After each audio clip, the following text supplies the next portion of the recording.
لله رب العالمين والصلاة والسلام على رسوله الأمين وعلى آله وصحبه أجمعين. نستأنف دروسنا حول تفسير كتاب الله عز وجل، وكنا قد انتهينا ولله الحمد تفسير سورة الفاتحة. Donc on continue Inch'Allah le tafsir du Coran et nous avions fini le tafsir de Surat al-Fatiha. Et je vous avais dit qu'à chaque fois, Inch'Allah, si je n'oublie pas, et de toute façon si j'oublie, vous serez là pour me le rappeler, à chaque fois qu'on finira une surah de manière détaillée, eh bien on recommencera la surah de manière brève. Donc là, aujourd'hui, c'est un cours qui n'est pas du tout technique, c'est un cours qui n'est pas du tout compliqué, c'est à portée de main de tout le monde, c'est l'explication de la Surat al-Fatiha sans rentrer dans les détails, sans rentrer dans les divergences. Est-ce qu'il y a une différence entre Ar-Rahman et Ar-Rahim, et quelle est celle-ci? Et Ar-Rahman, c'est qui Ar-Rahman? Ar-Rahman, ça concerne tout le monde. Et Ar-Rahim, ça concerne que les croyants. Ça, c'est chez certains savants. Vous savez, la façon... je dis que je n'allais pas détailler le cours, c'est juste un exemple. Comment se rappeler que Ar-Rahman, c'est pour tout le monde, et Ar-Rahim, c'est propre aux croyants? Dans Surat Taha, Allah, quand il dit qu'il s'est établi sur son trône, il dit Ar-Rahman ala al-Arsh istawa. Donc, le tout miséricordieux s'est établi sur le trône. Le trône, il est au-dessus de toutes les créations. Donc, ça englobe tout le monde. Le nom qu'il a utilisé pour exprimer cela est Ar-Rahman. Donc, Ar-Rahman, ça englobe tout le monde. Ar-Rahim, c'est que les croyants. Sauf que chez certains savants, cet avis-là n'est pas bon. Cet avis-là n'est pas bon. Pourquoi? Parce qu'on a un autre verset. Inna Allaha bin nasi la ra'ufur rahim. Inna Allaha bin nasi la ra'ufur rahim. Bin nas. Il n'a pas dit les musulmans. Donc il y a les nas aussi. Et donc on rentre dans une divergence. Donc on ne va pas rentrer dans ça. Nous on ne va pas rentrer dans ça aujourd'hui. Ce sera simple et ce sera Inch'Allah pour apporter de main de tout le monde. Et comme je vous ai dit, à la fin de chaque surah, on fera ça. Donc là, Inch'Allah, la prochaine, ce sera Surat al-Nas. On va rentrer dans les détails. L'ouest-ouest, comment s'en préserver, etc., etc., etc. Et à la fin, quand on aura fini le cours en détail, Inch'Allah, on fera le cours de manière résumée. Donc, Surat al-Fatiha, elle commence par Bismillahir-Rahmanir-Rahim. Chez certains savants, c'est un verset. C'est un verset à part entière.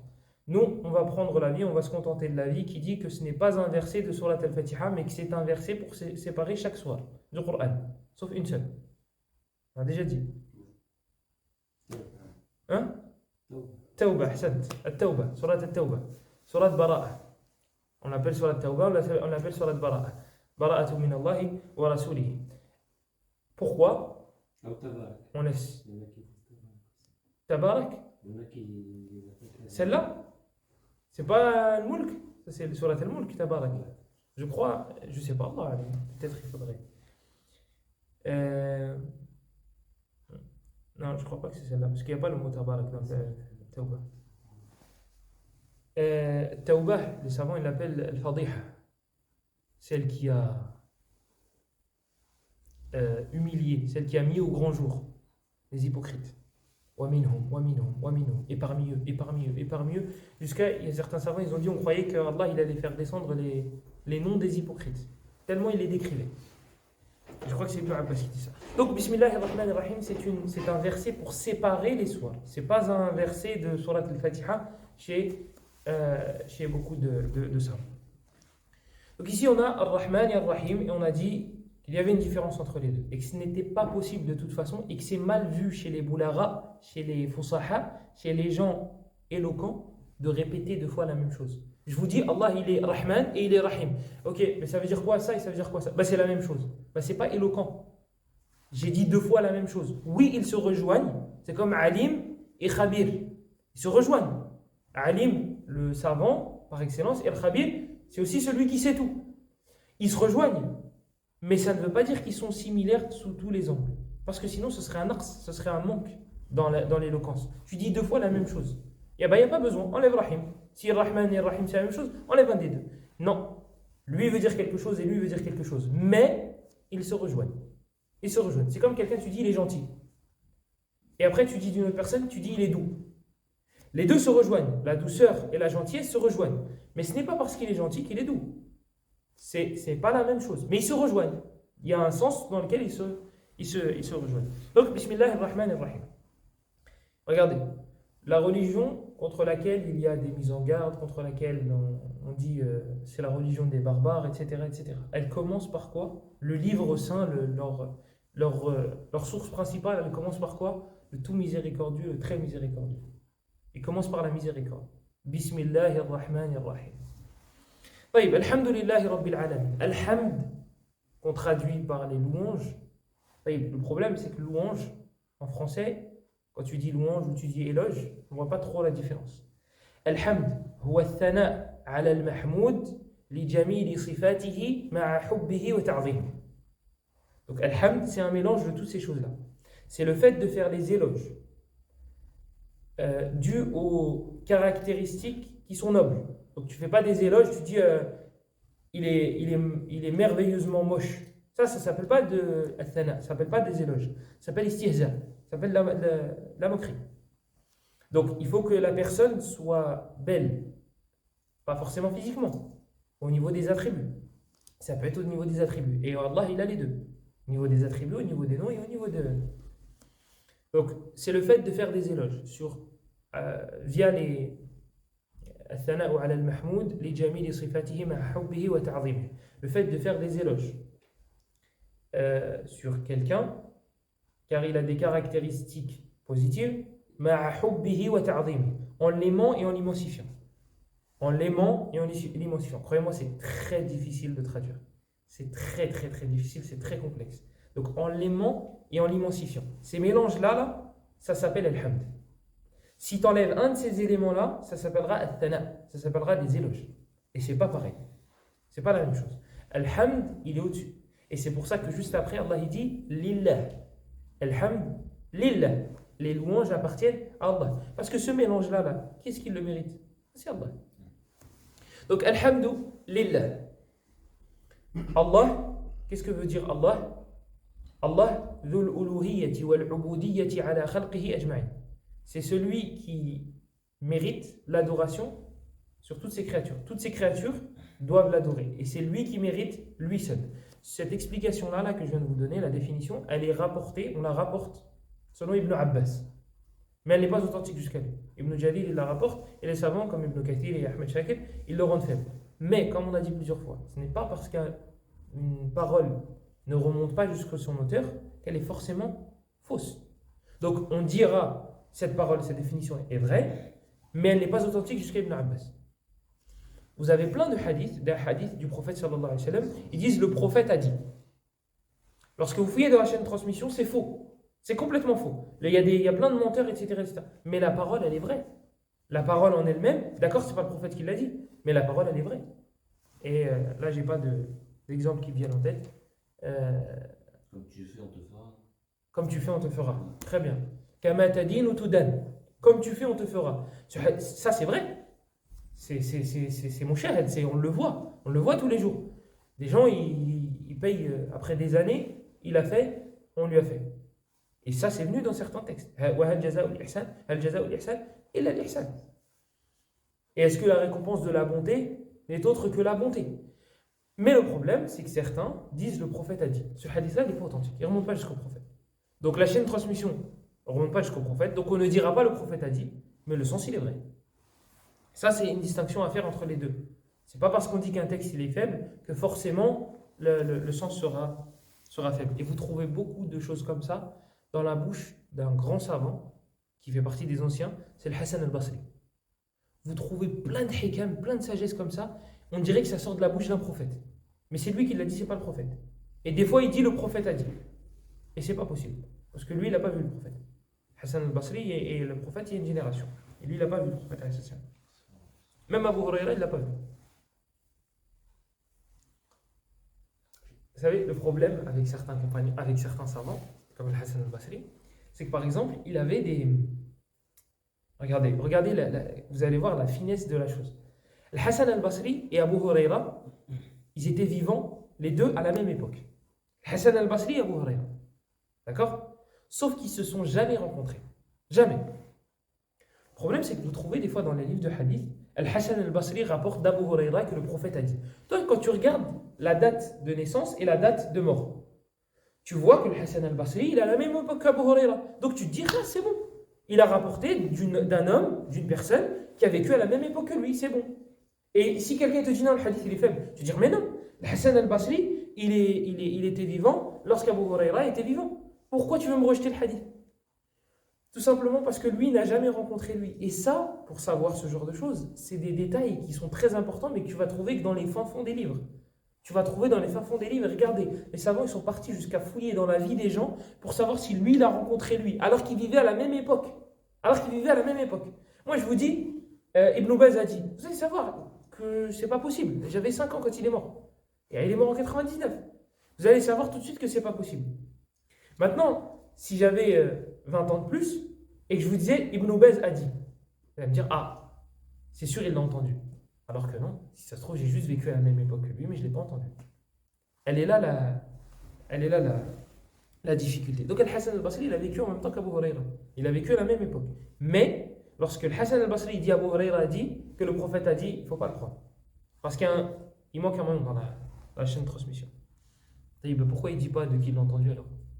Pourquoi il ne dit pas, j'ai entendu tel dire qu'Abu Huraira a dit que le prophète a dit? Parce qu'à l'époque, à l'époque maintenant aussi, c'était assez honteux, c'était mal vu, c'était de dire que quelqu'un de son époque, de son âge, a vu Abu Huraira et moi je ne l'ai pas vu. Donc je ne vais pas rapporter de lui, je vais rapporter d'Abu Huraira direct. Je ne vais pas dire Moussa m'a dit que Ibn Baz a dit. Non, il a la même tranche d'âge que moi. Non, je vais dire Ibn Baz a dit. C'est mal placé, il ne faudrait pas normalement. Mais à l'époque, le fait qu'un contemporain rapporte d'un contemporain, c'était mal vu. Il voulait le truc le plus haut. Abu Huraira a dit. Comme ça, tu vas dire, Hassan al-Basri, il a vécu comme professeur.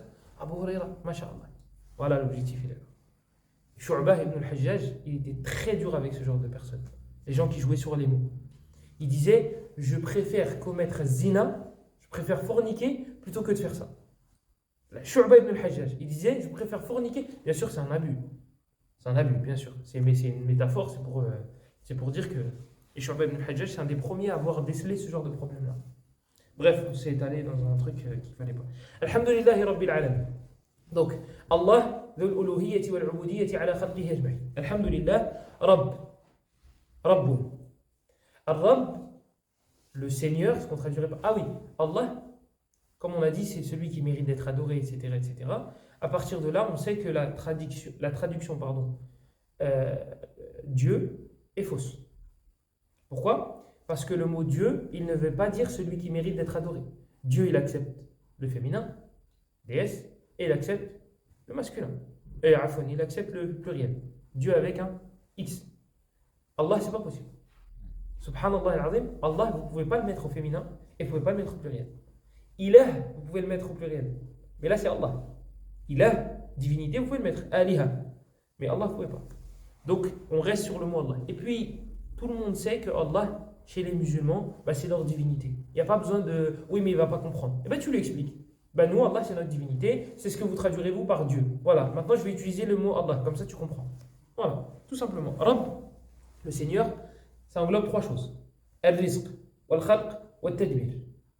Al-rizq, la subsistance. Al-khalq, la création. Al-tadbir, c'est le fait de gérer. Alhamdulillahi Rabbil Alamin. Alamin, c'est le pluriel de alamun. Ici, il est conjugué.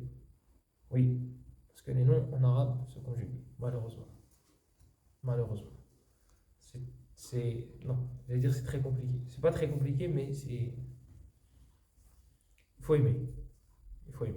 Sinon, alamun. Donc, alamun, au singulier. Le pluriel, c'est alamun. Donc, ayn, alif, lam, mim. Ça, c'est au singulier.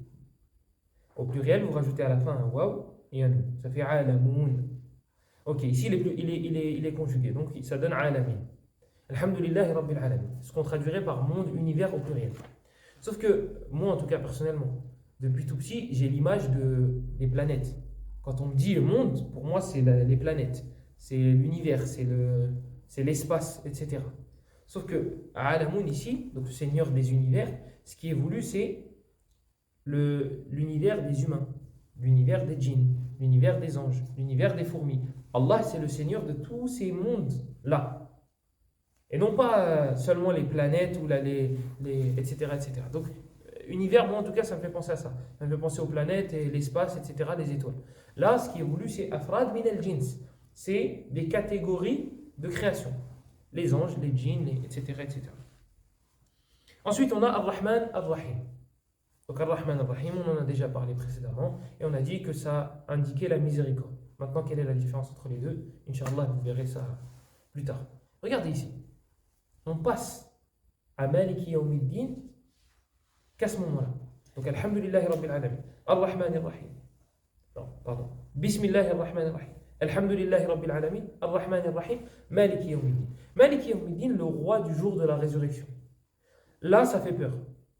Mais regardez quand est-ce que ça fait peur. Bismillahir Rahmanir Rahim. On nous dit au nom d'Allah, le tout miséricordieux, le très miséricordieux. On nous parle de la miséricorde dans un verset. On a dit que dans tous les cas, c'est un verset pour séparer les soirs. 2 fois. Bismillah, Ar-Rahman, Ar-Rahim. Ça fait 2. Alhamdulillahi Rabbil Alamin. Ar-Rahman, Ar-Rahim. Ça fait 4. On nous parle 4 fois de la miséricorde. Et au bout de 4 fois, on fait allusion au châtiment. Maliki Yawmiddin, le roi du jour de la résurrection. 4 fois la miséricorde, 1 fois le châtiment. Et ça, c'est un message. Déjà, premièrement, ça veut dire que le musulman il doit avoir un équilibre entre ar-raja ou al-khawf, entre l'espérance, entre l'espérance et la crainte. Il doit avoir un équilibre. Mais là, Allah il est en train de te dire, je suis plus miséricordieux que dur en châtiment.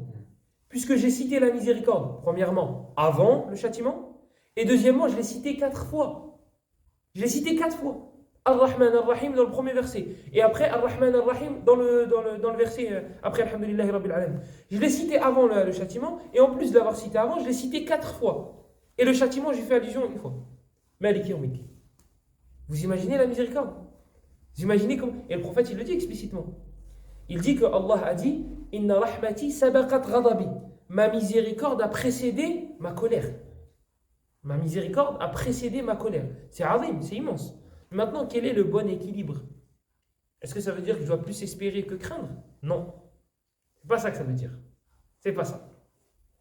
En fait, l'équilibre, le bon équilibre, pareil, c'est un sujet à divergence, ça fait couler beaucoup d'encre. Certains savants disent quand tu es jeune, jeune chez les Arabes, c'est en dessous de 40 ans. Si tu n'as pas 40 ans, tu es un jeune. Ils disent que la période de jeunesse, tu dois mettre la crainte en avant et l'espérance un petit peu derrière. Un petit peu.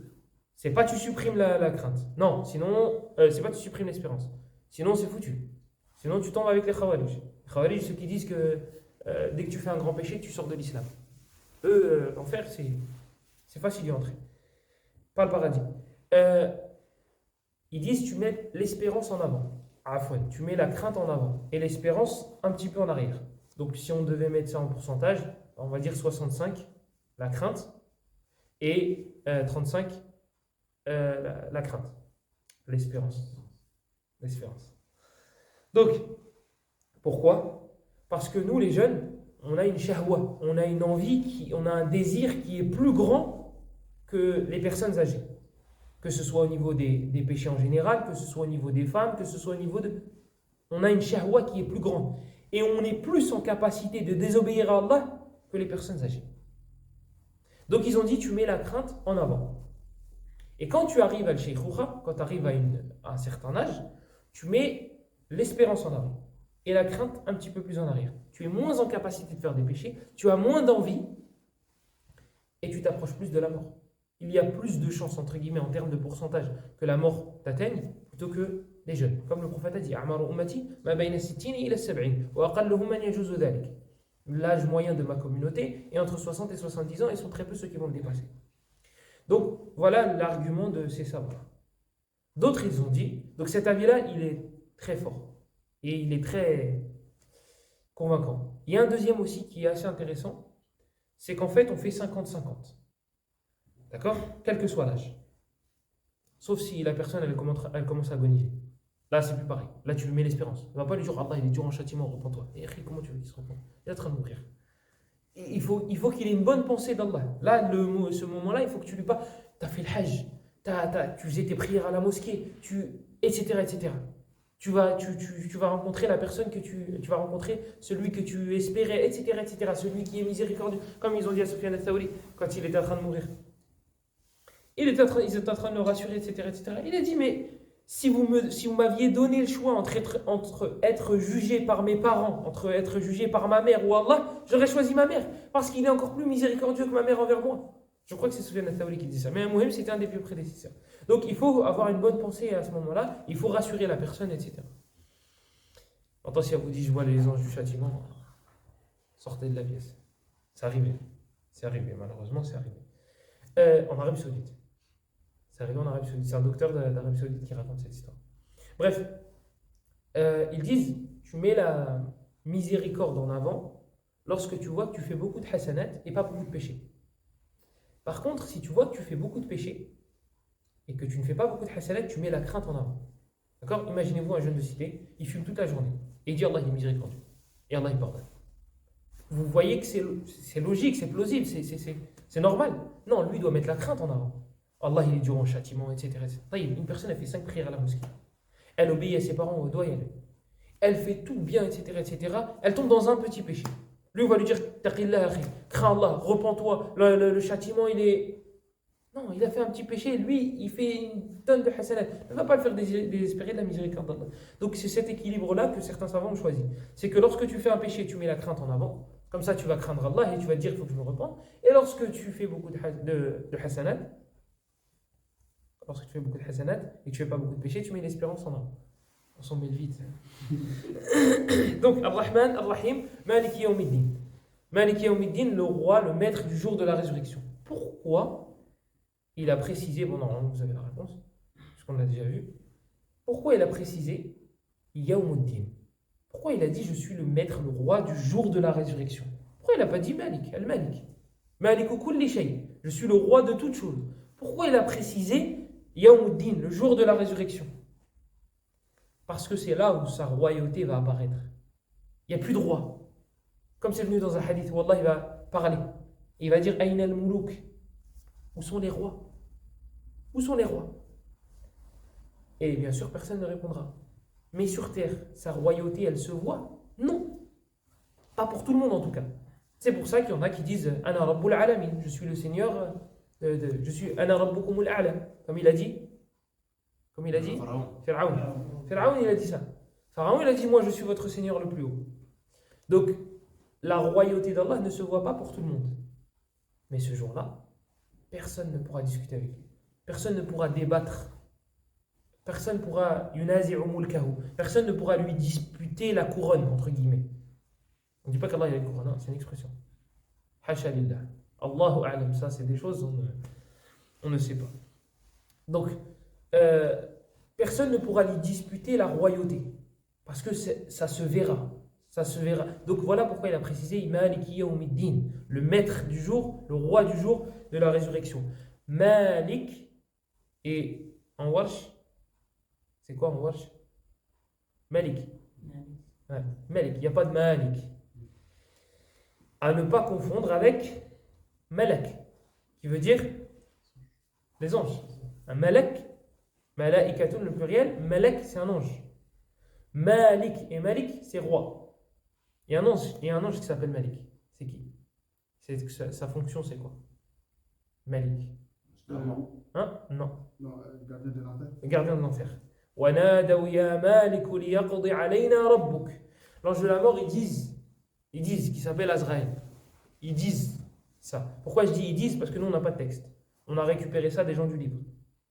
Et le prophète, il nous a donné une règle, sallallahu alayhi wa sallam, concernant les informations des gens du livre. On ne dément pas et on ne dit pas que c'est la vérité. On ne dément pas et on ne dit pas que c'est la vérité. Parce que si tu dis c'est un mensonge, alors qu'Allah, il l'a vraiment fait descendre sur les gens du livre, c'est vraiment lui qui l'a fait descendre, tu es en train de démentir Allah. Et si c'est faux, et tu dis que c'est vrai, bah, tu as rajouté quelque chose qu'Allah n'a pas. Donc, sauf si c'est une chose qui contredit la religion et qui est dans les livres des gens du livre. Là, on sait que c'est faux. Et je vais donner un truc concret, je ne sais pas si vous l'avez déjà dit. Les Juifs disent que Daoud, alayhi salam, il aurait violé un enfant. Ça, c'est dans leurs écrits. Ça, nous, on sait que c'est faux. Nous, on sait que c'est faux. Pourquoi? Parce que ça contredit la raison saine, ça contredit la prophétie, ça contredit le fait que ce soit un pieux. Même si ce n'était pas un prophète. Un pieux, il ne fait pas ça. Et là, tu dis Daoud. Mais vous savez pourquoi ils ont dit ça? Comme ça, si eux, ils tombent dans le zina, il va dire, ouais, Daoud, il a violé un enfant. Moi, vas-y, j'ai fait ça avec une femme. Donc, c'est grave, d'accord, mais voilà. Allah, il a pardonné à Daoud, il peut me pardonner à moi. Voilà, c'est vicieux. C'est très vicieux. Donc, ça, c'est la règle. C'est qu'on ne dément pas et on ne dit pas que c'est la vérité. Sauf si ça contredit notre religion. Si ça contredit, on sait que c'est faux. Daoud, alayhi salam, il n'a jamais fait ça. Un autre exemple, Sulayman, Salomon. Sulayman, alayhi salam. Ils disent qu'il a fait de la sorcellerie. La sorcellerie, c'est de la mécréance. وَمَا كَفَرَ سُلَيْمَانَ وَلَكِنَّ الشَّيَاطِينَ كَفَرُوا. Pourquoi? يُعَلِّمُونَ النَّاسَ السِّحْرَ. Ils disent, Allah il dit dans le Coran, il dit Sulayman n'a pas mécru. Et les shayatines, les démons ont mécru. Pourquoi? يُعَلِّمُونَ النَّاسَ السِّحْرَ. Ils enseignent aux gens la sorcellerie. Ils disent que Sulayman, alayhi salam, il a caché son livre, etc. Et vous connaissez les khuza'balat, les inventions qui sont dans leurs écrits. Maliki Yawmiddin, de toute façon, de base, le musulman, il n'a pas à lire ces livres-là. Le musulman, il lit pas ces livres-là. Il fait le Coran kifaya. Dans le Coran, il y a ça te suffit. Ne va pas commencer à chercher à droite, à gauche.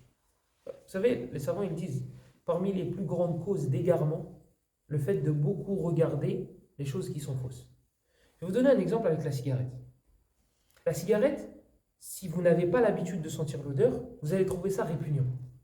Vous allez trouver ça va vous répugner, ça va vous dégoûter, etc. etc. Imaginez-vous maintenant, vous sentez ça tous les jours parce que vos collègues fument. Vous croyez qu'au bout de 2 ans, 3 ans, vous allez trouver ça répugnant? Vous allez trouver ça, voilà, c'est désagréable, mais Harry, ça fait 3 ans, je le sens. 3 ans, je le sens. Tu crois vraiment qu'il y a un nouveau dans l'entreprise, il va venir et lui, il ne fume pas. Il va venir et pendant la pause, il va sentir l'odeur. Il va te dire, ah, mais je ne peux pas rester là, moi, il faut que je parte. Toi, tu vas lui dire quoi? Oh non, au début, c'était dégueulasse, mais c'est bon, maintenant, voilà, tu vas t'habituer. C'est la même chose pour le batil. Pour les choses fausses, c'est la même chose. Au début, vous allez dire, oh, c'est énorme. Non, mais ça, c'est incroyable. Non, tu ne peux pas écouter. Et au fur et à mesure, l'âme va s'habituer, et ça y est. C'est le début de la fin. Voilà pourquoi Allah nous a dit de ne pas rester avec ceux qui se moquent de la religion. فَلَا تَقْعُدُوا مَعَهُمْ حَتَّى يَخُوضُوا فِي حَدِيثٍ غَيْرِهِ. Ne restez pas avec eux, ne débattez pas avec eux, ne restez pas assis avec eux. حَتَّى يَخُوضُوا فِي حَدِيثٍ غَيْرِهِ. Jusqu'à ce qu'ils changent de sujet. Parce que toi, tu vas écouter le faux. Tu vas écouter. Ça va te répugner. Et à force, ça va couler. C'est pas grave. C'est pas si grave que ça. Donc ils disent qu'une des plus grandes choses, une des plus grandes causes d'égarement, c'est le fait de beaucoup écouter le batil, les choses. Il y a un doute, il y a une shubha, il y a un argument qui peut t'atteindre et tu n'arriveras pas à le faire sortir.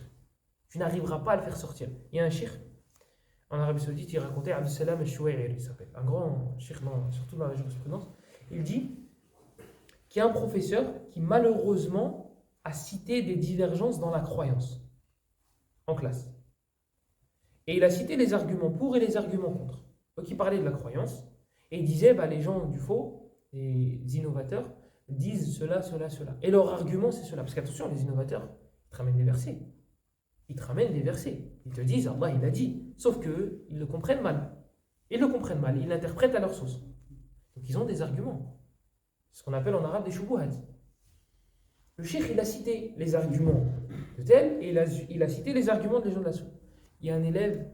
Et le cheikh, il expliquait comment leur répondre, etc. Il y a un élève, il a levé la main. Il a dit, ah cheikh, la shubha, elle est rentrée, elle n'arrive pas à sortir. Le doute, tu me l'as fait, il est rentré. J'arrive pas à l'enlever. Même avec ta réponse, je ne suis pas convaincu. Pourquoi? Parce qu'en fait, tu as donné de la viande à un bébé.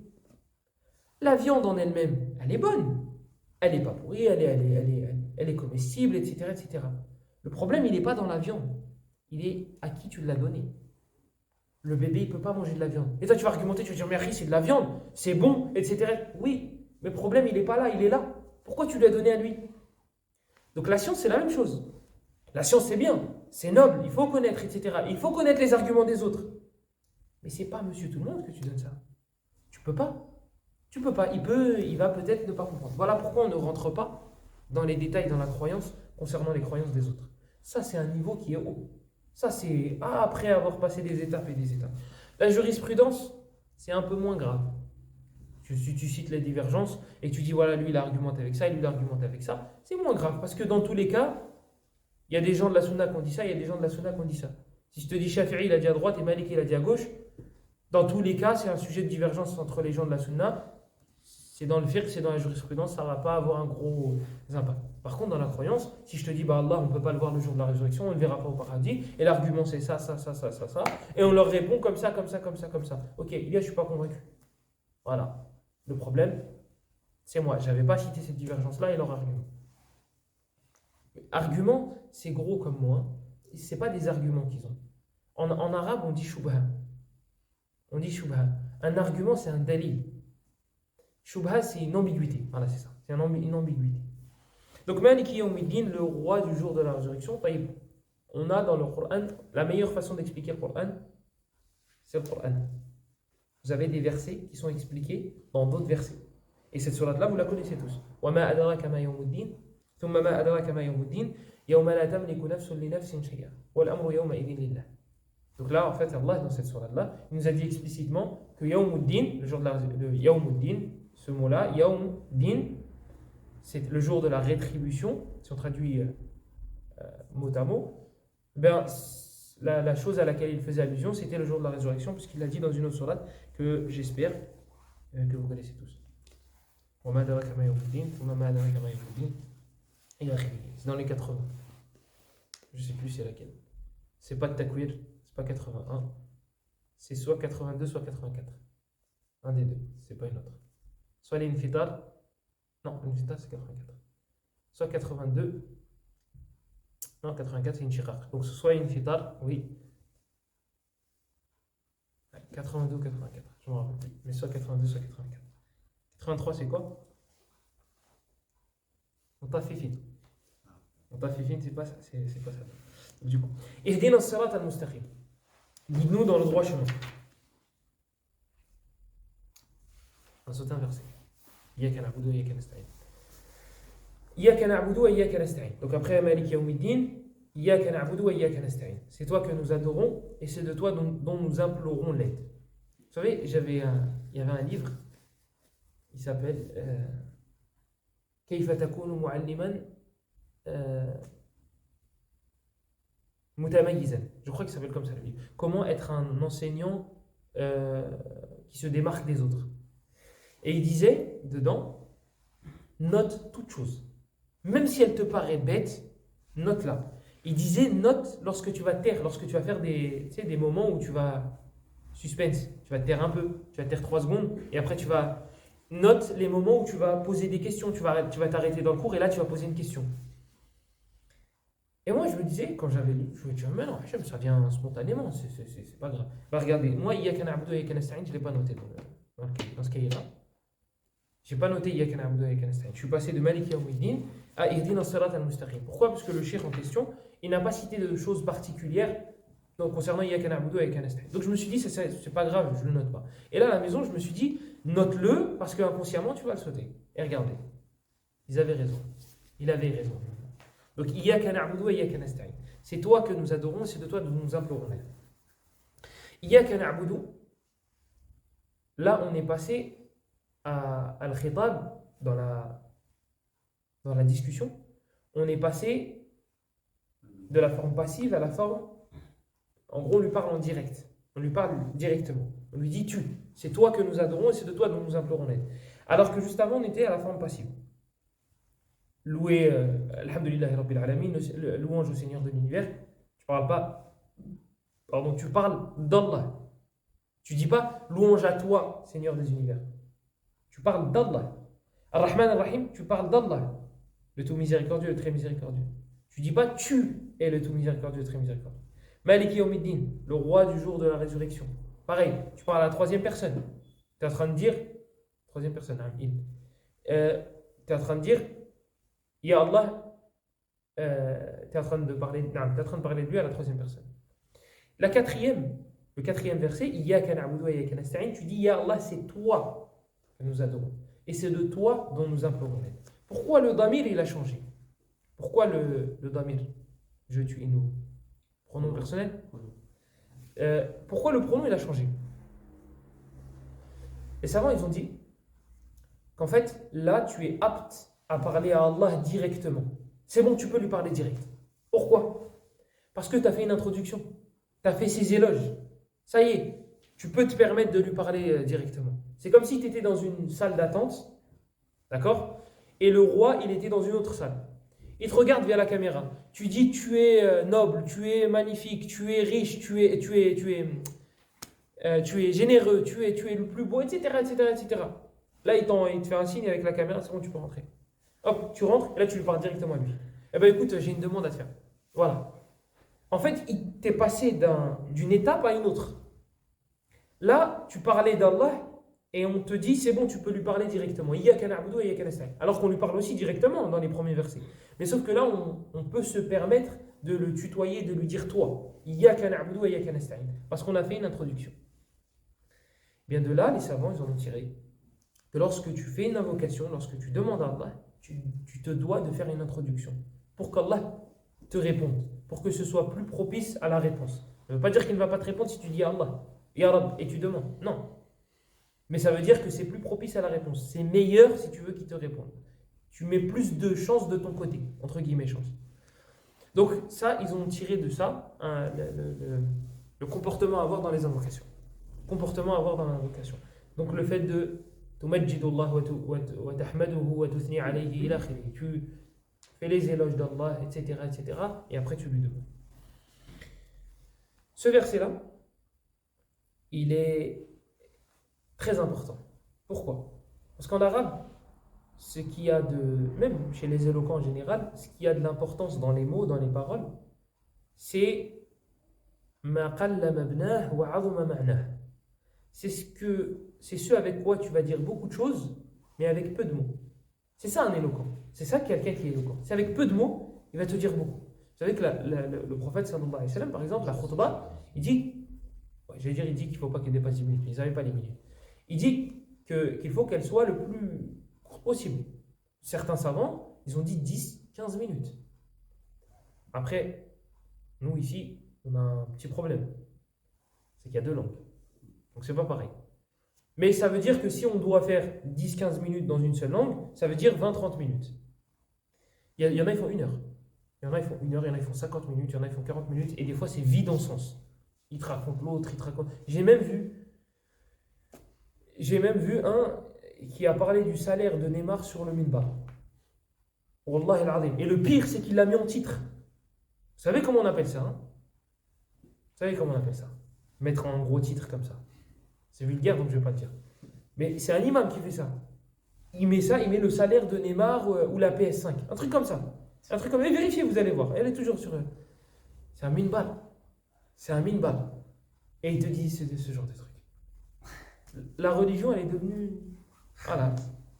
Donc, vous savez, en 15-20 minutes, normalement, si c'est qu'une seule langue, 10-15 minutes. 10-15 minutes. Vas-y, on va dire, on a 2 langues à gérer. Donc, allez, on va dire 20-30 minutes. D'accord? Ça veut dire que le prophète, sallallahu alayhi wa sallam, faisait des khutab qui étaient équivalentes à 10-15 minutes. Vous imaginez? En 10-15 minutes, il parlait à toute une ummah. C'était une nouvelle religion. C'était nouveau. Et il disait beaucoup de choses avec peu de mots. Voilà, c'est ça qu'il faut. Al-Fatiha, la particularité de Al-Fatiha, c'est qu'il y a peu de mots. Il y a 7 versets. Il y a 7 versets. Bien, les savants, ils disent que ces 7 versets-là ont résumé le Coran entièrement. Vous imaginez? De Al-Baqarah jusqu'à Nas, si vous voulez le résumer, il est là, dans le Fatiha. Et c'est ce qui fait aussi sa particularité. Et les savants disent que le Fatiha est résumé dans Iyyaka na'budu wa iyyaka nasta'in. Tout est résumé là-dedans. Pourquoi Allah il a révélé le Coran? Pour qu'on lui demande de l'aide et pour qu'on l'adore. Pourquoi il a envoyé les prophètes? Pour qu'on lui demande de l'aide et pour qu'on l'adore. Pourquoi les prophètes ont combattu leur peuple et ils se sont fait tuer pour certains d'entre eux? Pour leur dire adorez qu'Allah et demandez-lui de l'aide à lui seulement. Iyyaka na'budu wa iyyaka nasta'in. C'est là-dedans. Tout le Coran, il est dans Iyyaka na'budu wa iyyaka nasta'in. Ibn al-Qayyim, il a écrit un livre. je ne sais plus en combien de volumes il a été édité, et ça dépend des éditions. Il y a certaines éditions, c'est 4 ou 5 volumes. Certaines, je pense, un peu plus. Sur l'explication de Iyyaka na'budu wa iyyaka nasta'in. Est-ce que vous imaginez? Et ça, c'est un autre message. Encore une fois, je vous pique l'arabe. Vous allez avoir accès à des trésors. Wallahi al-azim, c'est le mot. Des trésors. Des trésors. Vous allez voir c'est quoi l'islam. Vous allez voir c'est quoi la réalité de l'islam. Vous allez savoir ce que ça veut dire être un savant. Vous allez le voir. Ibn al-Qayyim, il a un livre, il s'appelle Zad al-Ma'ad. Moi, je l'ai en 5 volumes. 5 volumes. Dedans, il cite les sources de tout ce qu'il dit. Et ce hadith-là est rapporté par Abu Daoud et Tirmidhi. Et dans sa chaîne de transmission, il y a tel. Et il y a une divergence sur tel. Et après, il cite le hadith. Et il y a une autre version de ce hadith-là dans lequel le prophète a dit ça. Il y a un mot qui change ou deux. Et après, il te dit, et Abu Hanifa il a dit ça, et Shafi'i il a dit ça, et Malik il a dit ça. 4 volumes. Le 5e, c'est un sommaire. 4 volumes. C'est rempli de trucs comme ça. Il te dit quoi dans le livre? Je m'excuse parce que j'ai écrit ce livre en voyage et je n'avais pas mes ouvrages avec moi. Il n'avait pas ses livres avec lui. Et il te dit, Abu Daoud il te rapporte, et l'autre il te rapporte, et lui il y a une différence d'un mot ou de 2 mots, et lui il est faible, et lui il diverge. Tel il a dit ça sur lui. Il est en voyage. Il est en voyage. Est-ce que vous arrivez à vous imaginer ça? Là, vous lisez le livre, s'il avait écrit qu'un seul volume, en voyage, on se serait plié pour dire Ibn al-Qayyim c'est un savant. Mais là il écrit 4 volumes remplis de science. C'est pas comme les prêcheurs aujourd'hui, ils te racontent la vie, ils te racontent leur vie pendant 20 minutes, et 10 minutes, il fait un dars. Il te cite des hadiths pendant 10 minutes. 10 minutes, ça va. Et encore, je suis très gentil. Wallah, 10 minutes, je suis très gentil. Et il te fait un dars et il te dit, regarde, on a fait 200 cours cette année. Là, tu as fait 200 cours, mais dans les 200 cours, tu racontais ta vie. Hein, sur 200, sur les 200 cours, si on devait enlever toutes les parties où tu veux raconter ta vie, il n'y aurait pas grand-chose en termes de texte. Hein, et quand il cite un texte, il est obligé de regarder. S'il n'a pas son PC, attendez 2 secondes. Et c'est pas honteux d'oublier, mais d'en faire une base. Et si on t'enlève le PC ou on t'enlève ton cahier et t'as rien du tout, je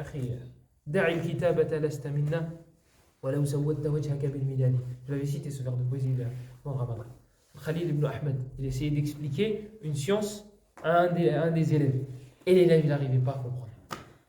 Et il lui explique, et il n'arrive pas à comprendre. Al-Khalil, il a désespéré. Et il lui a dit, écoute, Khalil ibn Ahmed, il lui a dit, écoute, délaisse l'écriture, tu ne fais pas partie de nous. Même si tu mets de l'encre sur ton visage. En gros, tu vois, toi tu vas me voir et tu vas avoir de l'encre sur le visage, tu vas dire, oh machallah, il a écrit toute la nuit, ouais, il a beaucoup écrit, il a beaucoup lu. Tu vois, j'ai pas fait exprès, subhanallah, j'ai de l'encre. Ben là, Khalil ibn Ahmed, c'est ce qu'il lui dit. Il lui dit, délaisse l'écriture, tu ne fais pas partie de nous. Même si tu fais exprès en mettant de l'encre sur ton visage, les gens vont savoir. Tu ne fais pas partie des étudiants en sciences. Ben là, c'est ça. Ce vers de poésie, on pourrait le dire à 75% des imams de France.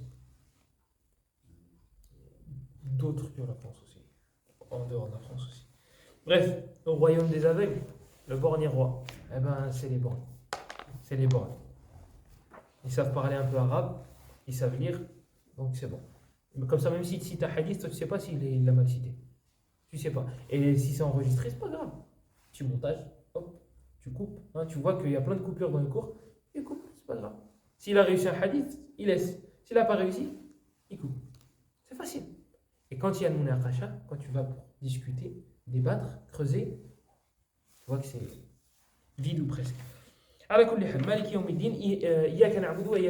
Donc c'est ce verset-là dans lequel Allah a résumé le Coran. C'est pour ça qu'il a fait descendre les livres. C'est pour ça qu'il a envoyé les prophètes. C'est toi que nous adorons et c'est de toi dont nous implorons l'aide. Et on avait détaillé pourquoi al-ibadah avant l'isti'ana. On avait détaillé pourquoi on adore Allah, pourquoi Allah a cité l'adoration et ensuite il a cité la demande d'aide. On avait dit que c'était à l'image d'un fils qui va voir son père et lui dit, papa, donne-moi 50 euros. Voilà, pas d'introduction, rien du tout. Donne-moi 50 euros. Le père il risque de se braquer, etc. Le fils, le même fils, il range toute la maison. Elle brille. Ah, vous me direz, les pères, ils s'en foutent de ça. Il jette la poubelle. Il a des bonnes notes, etc., etc., etc. Il fait plein de trucs que son père aime. D'accord? Et ensuite, il vient le voir et il lui dit, papa, tu peux me donner 50 euros? Là, le père, il ne va pas forcément accepter. Mais il y a plus de chances qu'il accepte. Là, on est en train de dire, Ya Allah, on t'adore, et après on te demande de l'aide. Parce qu'on ne peut pas te demander de l'aide alors qu'on ne t'adore pas. Yani, on ne fait pas ce que tu veux, nous on ne fait pas nous. Mais on veut que tu nous viennes en aide. C'est comme Allah il dit dans le Coran. فَإِذَا رَكِبُوا فِي الْفُلْكِ دَعَوُا اللَّهَ مُخْلِصِينَ لَهُ الدِّينَ. Il parle des mécréants, des associateurs. Il dit, lorsqu'ils montent lorsqu'ils vont en mer, lorsqu'ils montent sur le bateau, et que ça commence à chavirer, c'est comme ça qu'on dit chavirer. Elle n'est pas sûre, Soufiane. Si, ok. Que lorsque la mer elle commence à. Hein? Da'awu Allah mukhlisin. Là, ils invoquent Allah. Ça, il n'y a plus de divinité. Il n'y a plus de divinité. Il n'y a qu'Allah. Et lorsque ça se calme, eh bien là, ils retournent adorer leur divinité. Taïeb, celui que tu as adoré là, pourquoi tu ne l'adores pas tout le temps? Pourquoi lorsqu'il y avait des vagues, etc., tu t'es dit, il n'y a que lui qui peut me sauver, et le reste du temps, tu dis non, mais. D'accord? Ça, les savants, ils s'en servent. Ce verset-là, ils s'en servent pour dire que les mécréants d'avant, moins pire, c'est pas français, que les mécréants actuels sont pires que les mécréants de l'époque. Pourquoi? Parce que les mécréants de l'époque, ils adoraient Allah et ils adoraient autre qu'Allah. Donc ils faisaient les deux. Donc ils adoraient Allah unique. Ils l'unifiaient dans les moments durs. Et ils associaient dans les moments faciles, dans les moments d'aisance.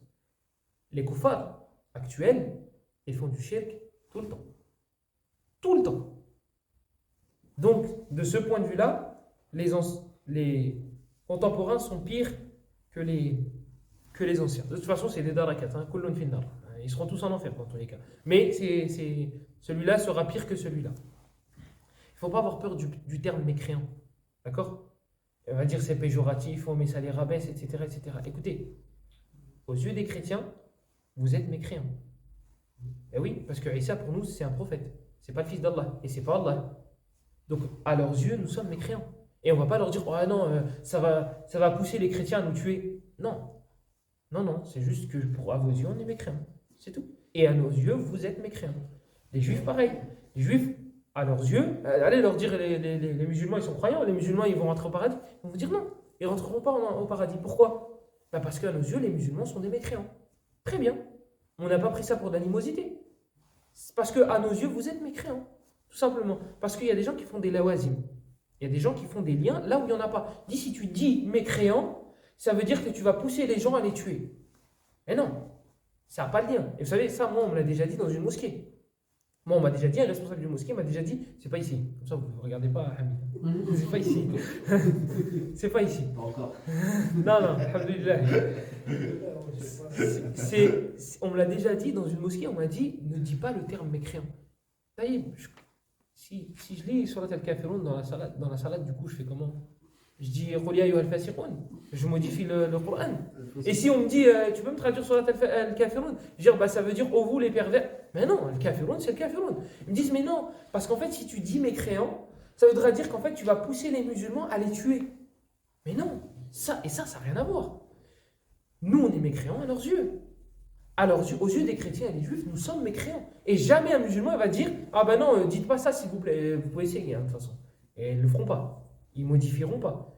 À leurs yeux, on est mécréants. Jamais on va se dire, et moi, c'est jamais même passé par ma tête de me dire, ah, il a dit, les musulmans, ils sont mécréants.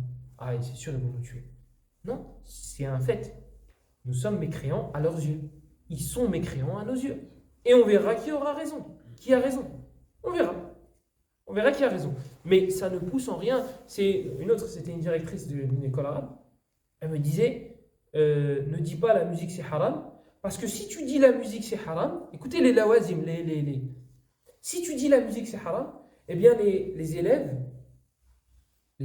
qui sont des adolescents, d'accord, qui ont entre 14 et 19 ans, donc quand même 19 ans, ils vont commencer à juger ceux qui écoutent de la musique. Et s'ils les jugent, eh bien ils vont les rendre mécréants. C'est quoi c'est lawazim? C'est lawazim, en gros, si tu dis ça, ça veut dire qu'il y aura ça. Et s'il y a ça, ça veut dire qu'il y aura ça. Non, c'est haram, c'est un fait. T'écoutes, c'est un autre fait. Si t'écoutes, t'as fait quelque chose de haram. Ça ne veut pas dire que tu es moche, ça ne veut pas dire que tu iras en enfer, ça ne veut pas dire que tu n'es pas bien. C'est haram. Il faut te repentir. Mais dis non, ils vont apprendre ça sur Internet. Oui. Oui, Internet. Bref, tout ça pour vous dire le terme mécréant, oui, c'est péjoratif. On ne va pas se mentir. Oui, c'est. Mais c'est un fait. À nos yeux, ils sont mécréants. On va pas changer la religion parce que le terme mécréant, il se braque. Et en plus, ils nous décrivent de la sorte. Nous aussi. Voilà, appelons un chat un chat. Surtout que font la même chose. Font la même chose. Nous, on est mécréants à leurs yeux. Et voilà, on le vit bien, quoi. L'étymologie du terme, c'est de croire. Mécroire. Me croire au témoin de Jéhovah. Exactement. Exactement. Sous un point de vue, on est tous mécréants. Nous, on est mécréants par rapport à eux, et eux, ils sont mécréants. Parce que nous, on mécroit en la divinité de Isa. Donc oui, on est mécréants sous un angle. Ala kulli hal, ça c'était une. Ihdina as-sirat al-mustaqim, guide-nous sur le droit chemin. Pareil, ce droit chemin-là, Allah il l'a cité dans un autre verset. Dans la surah qui est à mes yeux la plus dure à apprendre.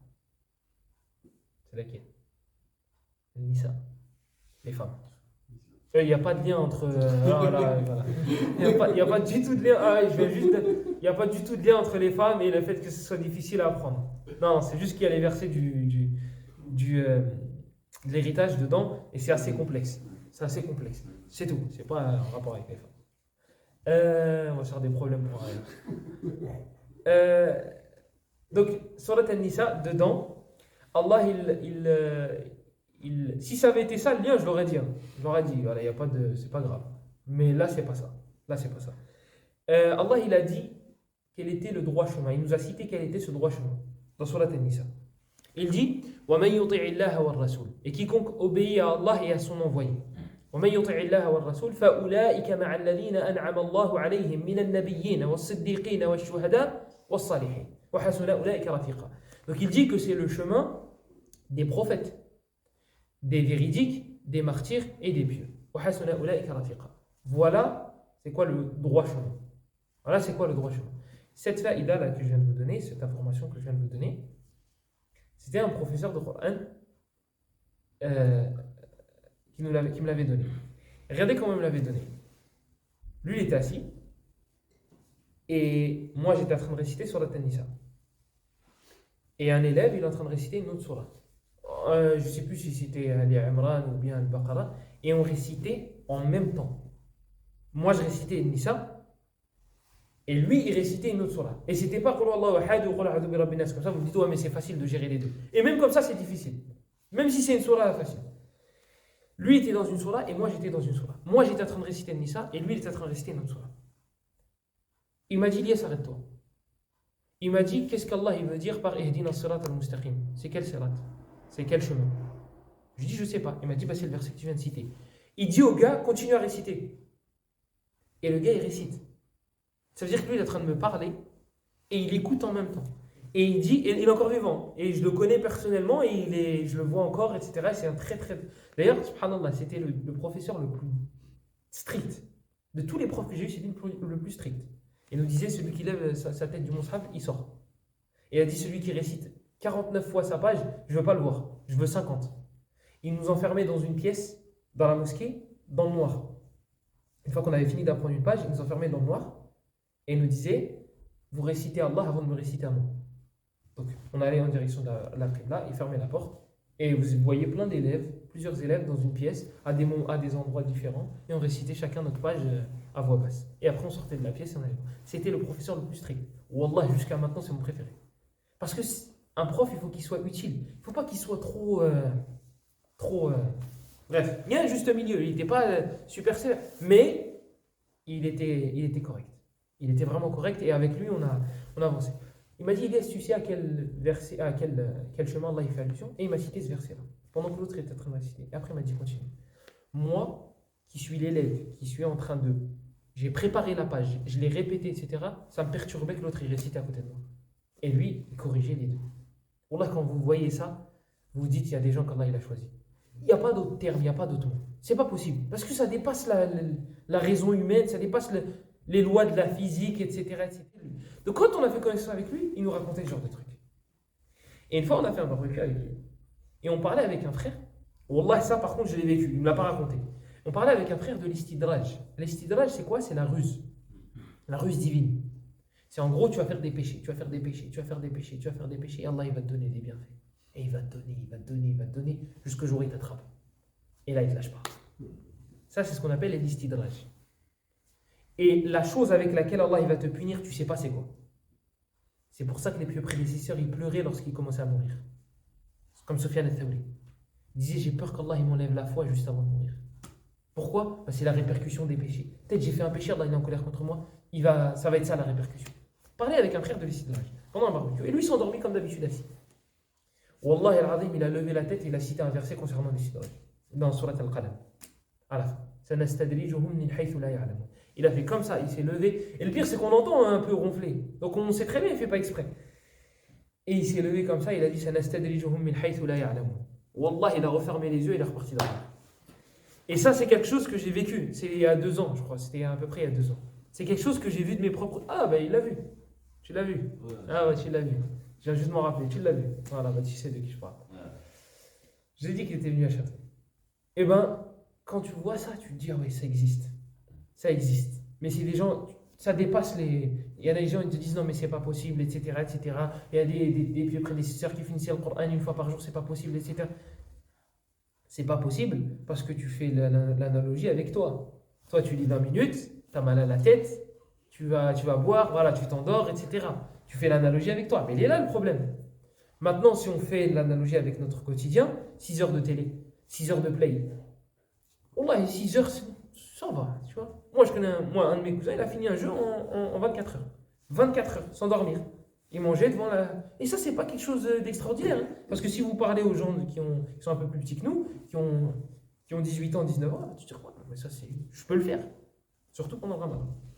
Bref, Ihdina as-sirat al-mustaqim, guide-nous sur le droit chemin. Donc, le droit chemin, c'est le chemin auquel Allah il fait allusion dans Surat al-Nisa. Explicitement, et lorsqu'il dit explicitement que c'est le chemin de ceux à qui Allah il a comblé de ses bienfaits. Comme ça, al-hidayah, la guidée, elle est de 2 sortes. Elle est de 2 sortes. C'est très, très important. C'est très important. Il y a hidayatul irshad et hidayatul ad-dilala. Pourquoi c'est très important? Parce que certains mécréants ont attaqué le Coran en disant qu'il y avait une contradiction dedans. Je vous explique. Allah dit dans le Coran wa innaka latahdi ila siratin mustaqim. Il parle à son prophète sallallahu alayhi wa sallam. Il dit et certes tu guides vers un droit chemin. Abu Talib, il est mort. Allah il fait descendre le verset innaka la tahdi man ahbabta. Certes tu ne guides pas qui tu aimes. En apparence, c'est contradictoire. Certes tu guides vers un droit chemin, tu ne guides pas ceux que tu aimes. Et Abu Talib il est mort, il n'a pas dit la shahada à cause de ses fréquentations. Et à cause de la honte dont il avait peur. Il avait peur d'être qu'ils avaient cette réputation-là, cette chose-là. Et d'ailleurs, on l'a jusqu'à maintenant. Hein. Jusqu'à maintenant, on a ce genre de choses. Alhamdulillah, dans des sujets un peu moins graves, mais on a toujours ça. Et mon père, il faisait ça. Tu crois que je vais te délaisser? Et mes grands-parents, ils faisaient ça. Nous, sur des générations, on a fait ça. Et toi, tu vas me dire, j'ai pas le droit de le faire. C'est le même argument que les koufars de l'époque. Sauf que eux, c'est sur de la mécréance. Et nous, alhamdulillah, en général, c'est pas sur de la mécréance. Donc, Abu Talib n'a pas prononcé la shahada. Allah il a fait descendre le verset. Innaka la tahdi man ahbabta. Tu ne guides pas ceux que tu aimes. Et dans l'autre verset, il dit Innaka la tahdi ila siratal mustaqim. Certes, tu guides vers un droit chemin. Donc ils ont dit il y a une contradiction. Non, il n'y a pas de contradiction. Parce qu'il y a 2 sortes de guidées. Il y a la guidée, montrer la guidée. Pour arriver à Paris, il faut prendre telle autoroute et tel chemin. Là, c'est une catégorie de guidée. Maintenant, il y a la deuxième catégorie, c'est le fait de te forcer à prendre ce chemin. La première, Muhammad il l'a, sallallahu alayhi wa sallam. Les musulmans, ils l'ont, à des degrés différents. Toi, tu peux montrer à ton épouse, tu peux montrer à tes enfants, tu peux montrer à tes parents le droit chemin. Tu peux dire, bah écoutez, la prière, ça mène au paradis. Là, tu es en train de leur montrer. Maintenant, mettre dans leur cœur la guidée, mettre dans leur cœur le fait d'aimer la prière et de la faire, tu peux pas. Ben voilà les 2 types de guidée. Il y a la guidée montrer et il y a la guidée faire en sorte que la personne fasse la chose. La deuxième, il n'y a qu'Allah qui l'a. La première, tout le monde là a des degrés différents. Tous ceux qui ont de la science du monde. Si tu n'as pas de science, tu ne peux pas guider vers. Tu ne peux pas montrer une guidée. Ihdina as-sirata al-mustaqim. Avoir de la science, ça ne veut pas dire connaître la religion par cœur et connaître plein de textes. Non, c'est à des degrés différents. Tu sais que la prière c'est bien, tu as une science. Donc montre aux gens, parce qu'il y a des gens ils te disent non, tu fais pas de da'wah, tu n'appelles personne tant que tu n'es pas un étudiant en sciences ou un savant. Non, non, il faut que tu connaisses. Il y a quelqu'un qui vient te voir, il te dit est-ce que l'alcool c'est haram? Tu dis je sais pas. Pourquoi tu dis je sais pas? J'ai pas de science. Mais tu sais que l'alcool c'est haram? Oui, je sais, mais j'ai pas de science. Bah non, bah alors du coup laisse-le. Laisse-le boire de l'alcool. Dis-lui je sais pas. Parce que tu connais pas le verset qui dit que l'alcool c'est haram. Non. Ça, c'est des choses que tout le monde connaît, que tout le monde est censé savoir. Il n'y a pas besoin de connaître le dalil, et tu sais qu'Allah il en a parlé dans Surat Al-Ma'ida. On a parlé dans Surat Al-Ma'ida. D'ailleurs aussi, ils attaquent le Coran comme ça. Ils ont dit qu'Allah il n'avait pas rendu haram l'alcool. Pourquoi? Le verset c'est quoi?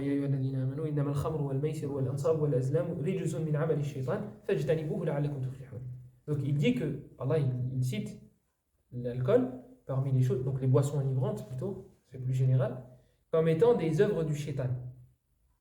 Fajtanibuh, écartez-vous-en, la'allakum tuflihun. Vous allez réussir. Ils disent Allah il n'a pas rendu haram. En gros c'est un conseil, délaissez-le. Parce qu'Allah il n'a pas dit explicitement c'est haram. En fait ils ont besoin de alcool est égal haram. C'est ça, si tu leur fais des sous-entendus ou des trucs, donc en fait c'est pas haram. Taïb. Lorsque je te dis hein? C'est un amr déjà c'est un ordre. Ici il y a un ordre dans le verset. Mais si on dit à quelqu'un, si tu dis à ton fils n'éteins pas la lumière, d'accord? C'est explicite, il n'a pas le droit d'éteindre la lumière. Ok. Si tu lui dis maintenant ne t'approche même pas de l'interrupteur, approche-toi, tu vas voir ce que je vais te faire. Quand est-ce que vous ressentez plus l'interdit, dans le premier ou dans le deuxième? Le deuxième.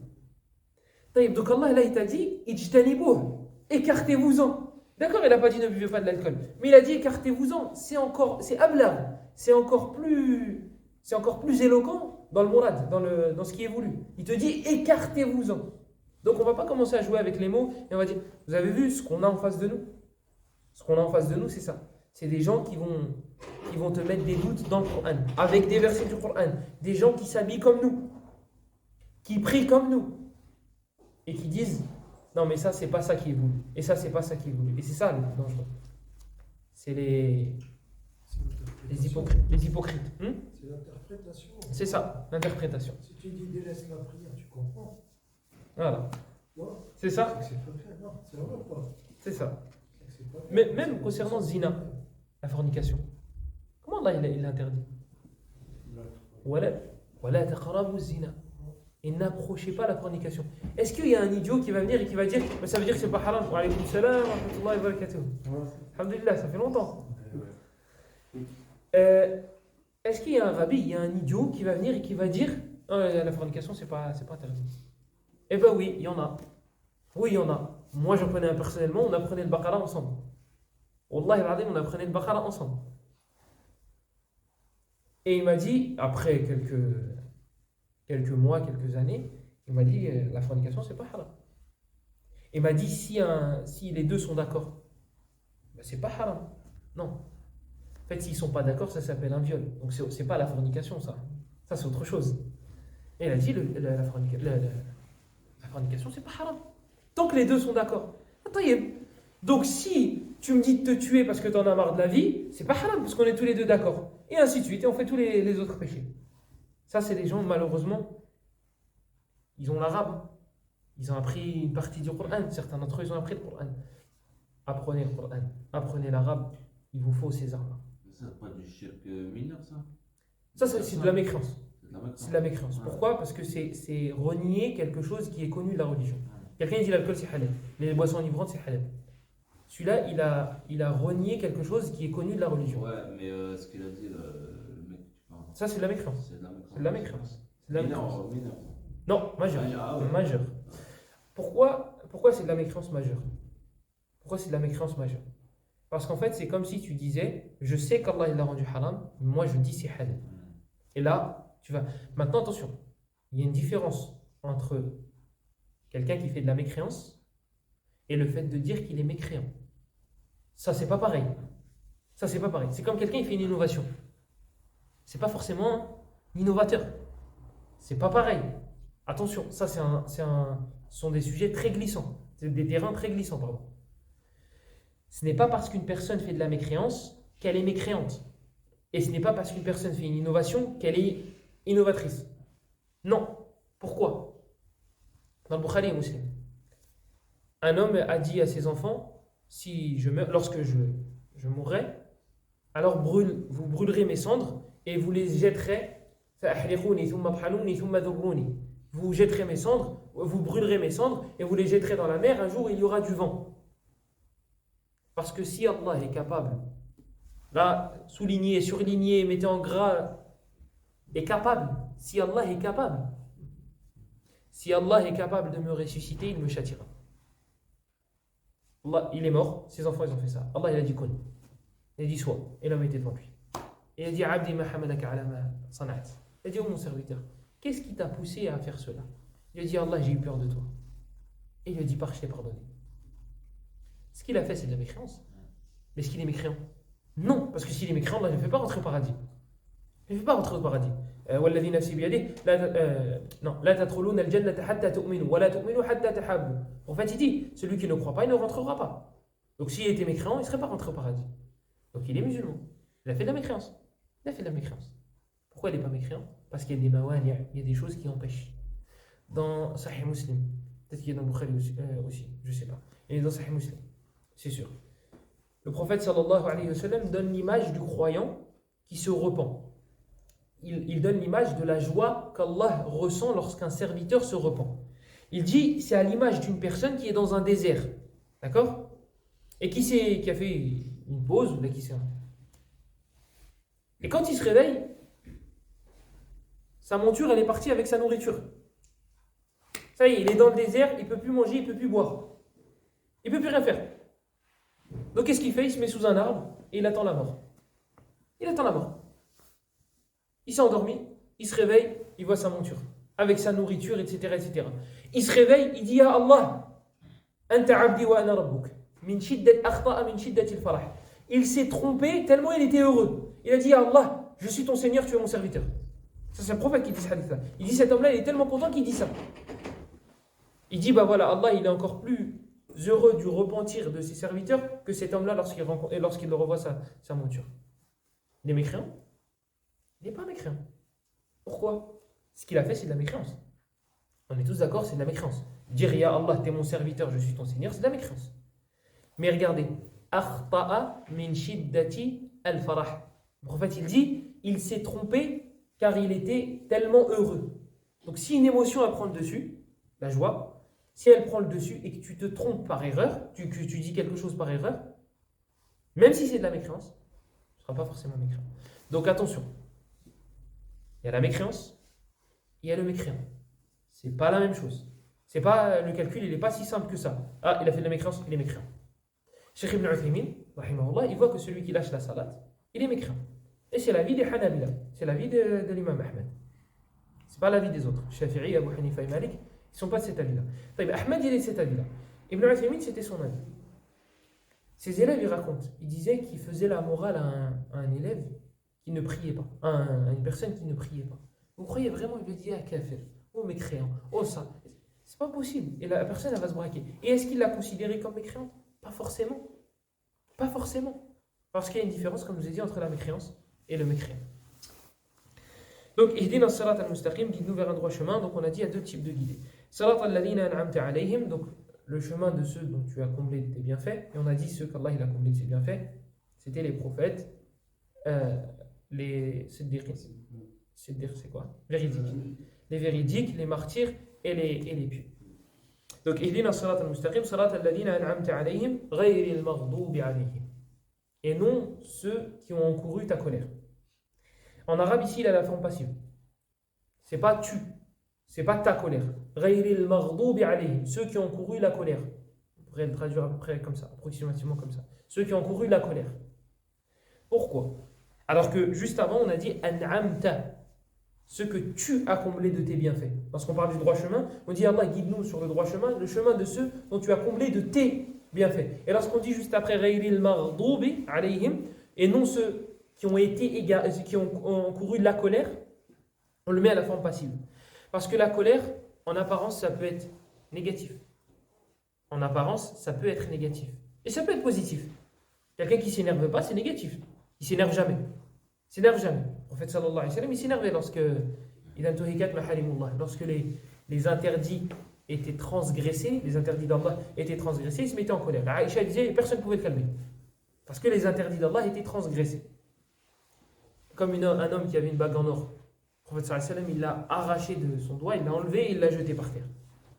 Il l'a jeté par terre. Le compagnon l'a regardé et quand le prophète il est parti, ils lui ont dit récupère ta bague et va la vendre. T'as le droit, ça, il n'y a pas de problème. Et en plus, l'or, il est autorisé pour les femmes. Il a dit Wallah, je ne ramasserai jamais quelque chose que le prophète a jeté. Là, il a été dur, il a été sévère. Mais parce que al-hikmah taqtadi dhalik. La sagesse veut que dans certains moments, il faut se mettre en colère. La colère, donc, ça peut être positif, ça peut être négatif. Comme ça peut être positif et ça peut être négatif, il l'a mis négatif. Ça peut être positif et ça peut être négatif. Il l'a mis à la forme passive. Il l'a mis à la forme passive. Comme ça, il n'y a pas d'ambiguïté. Mais Allah se met en colère. Dans Surat An-Nisa, quand Allah il parle de celui qui tue un croyant volontairement. ومن يقتل مؤمنا متعمدا فجزاؤه جهنم خالدا فيها وغضب الله عليه ولعنه وأعد له عذابا عظيما. Et quiconque tue un croyant volontairement, alors il a cité qu'il le maudit, qu'Allah le maudisse et qu'Allah va le maudire et qu'il sera en enfer et qu'il aura encouru la colère d'Allah. Donc il a dit وغضب الله. Et dans d'autres versets il dit سخط الله عليهم. Il dit qu'il s'est mis en colère contre eux. La Sakhat, je crois que c'est venu dans Tawbah. Non. ذلك بأنهم كرهوا ما أنزل الله فأحبط أعمالهم. ذلك بأنهم اتبعوا.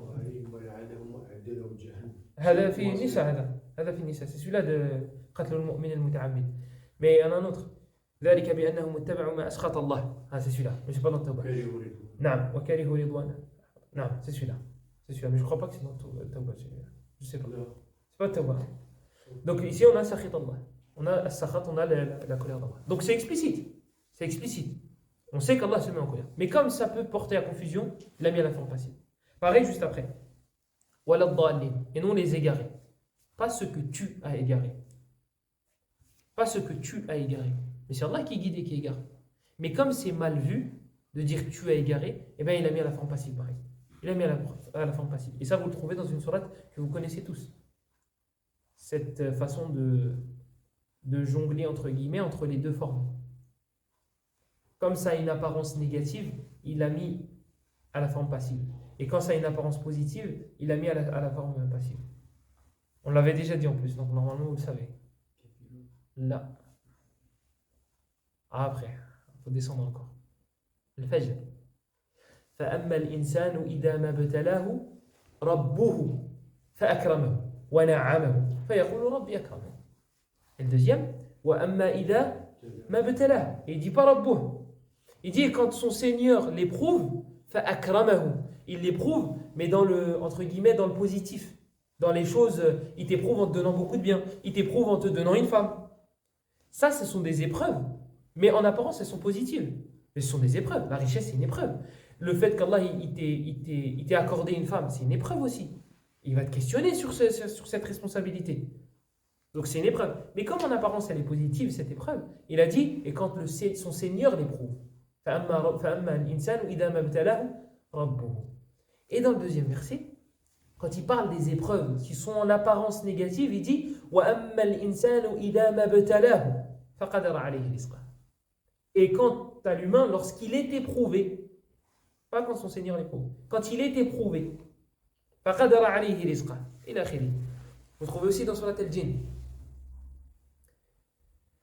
Dans Surat al-Jinn. En fait, comme je ne voulais pas m'étaler, ces trucs-là, je n'allais pas les citer, parce qu'on l'avait déjà cité dans le tafsir où on s'était un peu étalé. وَأَنَّا لَا نَدْرِي أَشَرٌّ أُرِيدَ بِمَنْ فِي الْأَرْضِ أَمْ أَرَادَ بِهِمْ رَبُّهُمْ رَشَدًا. Les djinns, ils parlent. Donc, ils ont découvert qu'il y avait une révélation, etc., etc., etc. Et ils se disent, وَأَنَّا لَا نَدْرِي, et nous ne savons pas si un mal a été voulu ou bien leur Seigneur a voulu pour eux un bien. Pourquoi dans la première partie de la phrase il a dit un mal a été voulu? Ils ont dit un mal a été voulu. Justement, parce que c'est péjoratif en apparence. Un mal, c'est même péjoratif. C'est péjoratif. Donc, ils ont mis à la forme passive. Vous avez vu? Même les djinns, ils ont un comportement avec Allah. Même les djinns. Ceux qu'on dit c'est des démons, etc. Les djinns, ils ont un comportement lorsqu'ils parlent d'Allah. Il y a un autre verset. Dans Surat Al-Kahf. Al-Khadir. Lorsqu'il a tué un enfant. En apparence, c'est négatif. Donc, il n'a pas dit son Seigneur. Il n'a pas dit c'est Allah qui a voulu. Le verset, c'est quoi? Surat Al-Kahf. Normalement, aujourd'hui, vous l'avez lu. وأما الغلام فكان أبواه مؤمنين فخشينا أن يرهقهما طغيانا وكفرا فأردنا. En apparence c'était positif. Le truc qu'il a fait juste après, en apparence c'était positif. Donc il a dit, c'est ton Seigneur qui a voulu. Mais le premier truc, c'est ton Seigneur aussi qui l'a voulu. Mais comme c'est négatif en apparence, il a enlevé. Et on a un autre verset aussi. Ibrahim alayhi salam lorsqu'il parle d'Allah. Il dit, et c'est toi qui me fais vivre, et c'est toi qui me fais mourir, etc., etc., etc.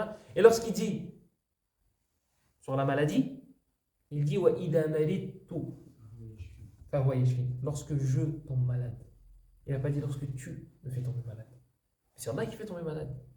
Mais comme c'est un manque de adab, c'est un manque de comportement, il a dit, وَإِذَا مَرِضْتُ. C'est moi. C'est moi. Lorsque moi je tombe malade, c'est toi qui me guéris.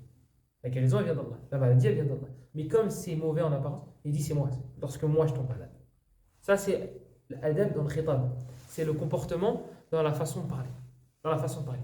Il y a un exemple, et ça, il y a une chose qu'on peut calquer dans notre vie de tous les jours. Moi, par exemple, je déteste, lorsque je me trompe, sur une histoire, sur quelque chose, etc., qu'on me dise, t'as menti. T'as menti. Et ça c'est quelque chose que j'ai déjà eu affaire à ça. Même dans mon quotidien, t'as menti. Non. Dis tu t'es trompé. Dis tu t'es trompé. Vous imaginez votre femme vous parlez, etc., et elle vous dit t'as menti. L'histoire elle est fausse. Enfin, l'histoire elle est fausse. Je me suis trompé. Il y a un truc, il y a un détail que j'ai rajouté. Dans ma mémoire, c'y était. Mais apparemment, c'est faux. Dis pas t'as menti. Dis tu t'es trompé. La personne, quand tu vas lui dire t'as menti, elle va se braquer. Moi, je suis un menteur. Moi, je suis un menteur. Chez les Arabes, al-kadhib, c'est aussi le fait de se tromper. Hein. Yahya ibn Ma'in, il dit sur certains rapporteurs kadhab. Il dit il a menti. Mais chez les Arabes, surtout dans le Hijaz, en Arabie, à l'époque, kadhaba, c'est aussi akhta. C'est aussi tu t'es trompé. Mais nous, dans notre jargon à nous, quand tu dis à quelqu'un t'as menti, ça veut dire quoi? Ça veut dire t'as menti, c'est volontaire. Par contre, lorsque tu dis tu t'es trompé, là ça apaise un peu plus. Donc lorsque vous parlez à quelqu'un, appliquez ces enseignements-là. C'est pas propre au Coran, c'est pas propre au khitab avec Allah. Oui, le respect n'est pas le même, mais on doit mettre ça dans notre quotidien à nous aussi. D'accord? Donc quand vous voyez quelqu'un qui s'est trompé, dites pas tu t'as menti. Ou là tu racontes une histoire, il a rajouté un détail. T'as menti quand t'as dit ça. Dis tu t'es trompé. Ces informations-là, ces sciences-là, etc., on doit les calquer sur notre quotidien. Je vais finir sur ça. Je pensais vraiment qu'on allait faire 40 minutes, pas plus. Parce que le Fatiha, là, c'était censé être un résumé. Il y a un savant dans le hadith, il est en Égypte, il est encore vivant. On lui rapporte des informations. Les gens, ils disent ça sur toi. Les gens, ils disent ça sur toi. Les gens, ils disent ça sur toi. Qu'est-ce qu'il répond? Il dit, est-ce que la personne qui a dit ça, tu l'as entendu le dire? Il a dit, non, on me l'a dit. Il dit, je ne prends pas l'info. Vous savez ce qu'il vient de faire là? C'est appliquer la science du hadith dans sa vie de tous les jours. Dans la science du hadith, quand il manque une personne dans la chaîne de transmission, qu'est-ce qu'on fait? On rejette le hadith. Pourquoi? Parce qu'on ne sait pas. T'as enlevé qui dans la chaîne de transmission? On ne sait pas qui est-ce que t'as enlevé. Si ça se trouve, c'est le plus gros menteur. Si ça se trouve, c'est pas un menteur, mais il a une mauvaise mémoire. Donc il a mélangé, il a dit ton nom, en fait c'était pas ton nom. Donc moi je veux savoir qui t'a enlevé. Je veux savoir qui t'a enlevé, et croyez-moi, testalih. Tu vas être tranquille dans ta tête. Quand on va te rapporter une information, tu l'as entendu de la personne? Non, on m'a dit qu'elle avait dit. On m'a dit qu'elle avait dit. On m'a dit qu'elle avait dit, si ça se trouve, la personne de qui tu rapportes, elle aussi, elle a dit que. Et surtout, nous. Téléphone arabe. Surtout nous. Les modifications, c'est incroyable. C'est incroyable. Et surtout, si c'est une personne qui. Voilà. Elle n'aime pas l'autre, elle n'aime pas la personne. Donc elle n'aime pas cette tierce personne. Mais toi, tu l'aimes bien. Donc elle va tout interpréter pour que toi aussi, tu ne l'aimes pas. Et il a dit ça. Et je te jure, en fait, quand il a dit ça, en plus, tu as vu, il a regardé de haut et tu vois, il t'a dénigré. Tous ces trucs-là. Appliquer la science du hadith avec ces trucs-là. Donc ces informations-là, il faut les appliquer dans notre vie tous les jours. Ce n'est pas juste des infos et on s'en rappelle que quand on prie. C'est des trucs qu'on doit mettre en pratique. On t'a rapporté ça de moi. Qui est-ce qui te l'a dit? Qu'est-ce qui te l'a dit? Ou bien on te dit tel, il a fait. Il a fait quoi? En fait, il a giflé sa femme. Qu'est-ce qui te l'a dit? Qui est-ce qui te l'a dit? Tu l'as vu gifler sa femme? Non. Qu'est-ce qui te l'a rapporté? C'est quelqu'un qui m'a dit que sa femme lui avait raconté. Sa femme, si ça se trouve, elle a un objectif bien précis. Et elle t'a raconté ça. Ou bien peut-être que... il y a plein de ihtimalat. Il y a plein de suggestions qui vont rentrer en compte. Applique la science du hadith. Il y a un gars qui vient te voir. Il te dit, moi j'ai vu la personne. Et je l'ai entendu dire ça sur toi. Et il a dit ton nom. Il a même dit ton nom de famille. La personne qui t'a rapporté l'information, celle-là, est-ce qu'elle a l'habitude de mentir? Est-ce qu'elle a une bonne mémoire? Est-ce qu'elle te déteste? Tout ça, ça va rentrer en jeu. Ça va rentrer en compte. Tout ça. Et tu vas voir. Testalih. Tu vas être en paix dans ta tête. Parce que tu sais que celui-là, il aime bien semer la zizanie. Et il y a subhanallah, des frères comme ça. Nous, on pensait que c'était un défaut qui était répandu chez les femmes et que le prophète sallallahu alayhi wa sallam, c'est pour ça qu'il a dit aux femmes. Il leur a dit le jour de l'Aïd, il leur a dit de faire beaucoup d'aumônes parce qu'il les a vues très nombreuses en enfer. Il a vu que l'enfer était peuplé de beaucoup de femmes. Il leur a dit tasaddaqna, faites beaucoup d'aumônes. Et une femme, elle a dit, ya Rasulallah, comme aujourd'hui. Comment ça? Pourquoi nous? Il a dit takfurna al-ashir, vous êtes ingrates. Ça ne veut pas dire que toutes les femmes sont ingrates, mais il y en a beaucoup. La plupart du temps, c'est chez les femmes. Et moi, il a cité des défauts. Wallahi al-azim, en 2022, ces défauts-là, ils sont peut-être plus présents chez les hommes que chez les femmes. Chez les garçons que chez les femmes. Parce que c'est les hommes.